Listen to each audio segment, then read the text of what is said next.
Chez le personnel infirmier, les troubles musculo-squelettiques ou TMS sont principalement causés par les déplacements de patients et à la prestation des soins quotidiens. Les pratiques préventives sont des mesures éprouvées qui, lorsqu'elles sont appliquées simultanément, aident à réduire l'incidence des TMS. L'organisation ergonomique des espaces de travail ou le recours à de l'équipement spécialisé pour le déplacement de patients sont de bons exemples des pratiques de prévention des TMS. L'étude que nous avons réalisée auprès d'infirmières et de gestionnaires du réseau de la santé du Québec nous a permis de constater que si les pratiques préventives sont bien connues, leur mise en application dans les milieux de travail est plus complexe qu'il n'y paraît à première vue.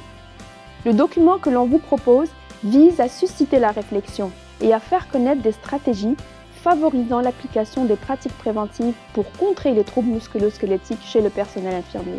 Finalement, des pistes d'action sont proposées pour soutenir leur mise en œuvre. Même s'il est destiné à toutes les personnes concernées par la prévention des TMS auprès du personnel infirmier, il vise plus particulièrement les gestionnaires et les responsables de la prévention et de la formation du réseau de la santé.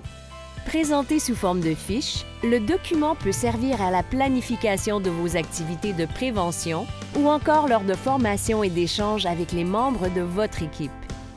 Il s'articule autour de 6 grands thèmes qui ont le potentiel d'influencer l'application des pratiques de prévention des TMS et qui ont été identifiés dans le cadre de la recherche.